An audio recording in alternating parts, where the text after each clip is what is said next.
هخليكي تخزني اكتر من قفصين طماطم وفي ساعة واحدة. ودي طريقتي واللي معتمداها بقالي اكتر من 10 سنين، واللي لا يمكن اغيرها ابدا. ما هو اللي حماتها تحبها تديها سرها وتخبيها في قلبها، ودي الطريقة اللي حماتي علمتها لي بقالي اكتر من 10 سنين شغالة بيها. يلا بينا ندخل المطبخ ونقول بسم الله ونشوف الطريقة. نحضر اي كمية انت محتاجاها من الطماطم، تغسليها كويس وتحضري معاها قطعة من البنجر وكم قرن من الفلفل الاحمر البارد الحلو. هتغسليهم كويس، وبعد كده هتشيلي الجزء اللي بيكون في الطماطم من فوق ومن تحت بس، وهتقطعيها نصين. تسيبيها سليمة زي ما هي كده.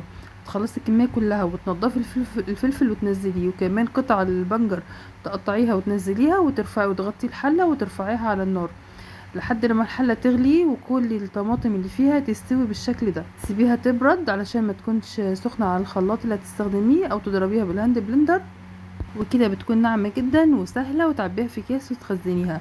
ولو انتي من النوع اللي زي اللي بيحب يصفي الطماطم، فتقدري تعديها على مصفى علشان تصفي منها اي قشر وتفل وبذر بيكون فيها.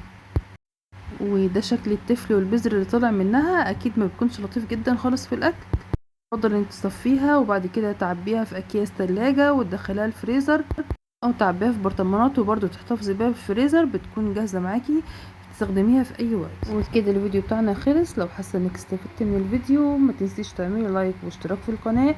انا مطبخ نور عمري، وبقدم لك كل يوم معلومه جديده. ما تنسيش تعملي متابعه للقناه ولايك للفيديو لو عجبك الفيديو. دمتم في رعايه الله وامنه، والسلام عليكم ورحمه الله.